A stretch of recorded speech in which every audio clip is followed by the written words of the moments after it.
আজকে 17ই সেপ্টেম্বর তোমরা একটা রেমেডি করতে পারো, সকলেই করতে পারো, সকল ধর্মের মানুষ করতে পারো, সকল বর্ণের মানুষ করতে পারো।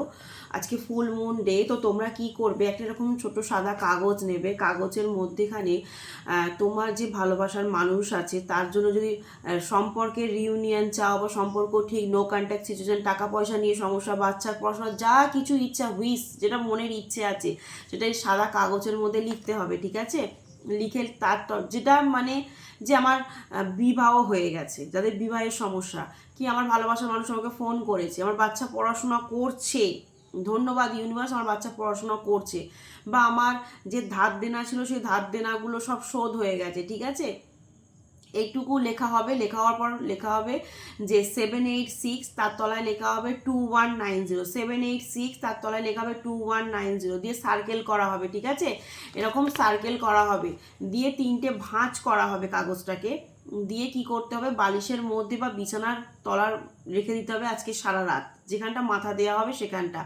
কাল সকালে উঠে ঘুম থেকে কি করতে হবে, ওটাকে বার্ন করতে হবে, পোড়াতে হবে, পোড়ানোর পর যে ছাইটা হবে সেটা একটু ফু দিয়ে উড়িয়ে দিতে হবে, ঠিক আছে? আর কিছুই কাজ নেই। তো যারা ভালোবাসার মানুষের জন্য করে তারা লাল কালি পেন দিয়ে করবে, লাল দিয়ে ভালোবাসার মানুষের জন্য করলে, প্রেম রিলেটেড বিবাহ রিলেটেড সব ভালোবাসার মানুষের জন্য করলে লাল, যারা লোন নিয়ে টাকা পয়সা নিয়ে করছো, চাকরি সংক্রান্ত এই সমস্ত দিয়ে করছো তারা হচ্ছে সবুজ কালি দিয়ে করবে, আর যারা বাচ্চার পড়াশোনা এই সমস্ত জিনিস নিয়ে করছো তারা নীল কালি পেন দিয়ে করবে। তো যদি মনে হয় যে না এরকম কোনো আমাদের কাছে কালি নেই, শুধু নীল কালি দিয়ে, শুধু নীল কালি দিয়েই করবে, অন্য কোনো কালির দরকার নেই। কালো, তবে কালো রং, কালো কালিটা ব্যবহার করবে না। তো নীল সবুজ সবটাই করো, কালোটা শুধু জাস্ট করো না, ঠিক আছে? আদারওয়াইজ তার কিছু না, আর কিছু প্রবলেমও না। যে কোনো কালারের মোমবাতি দিয়েই কিন্তু বার্ন করা যাবে, ঠিক আছে?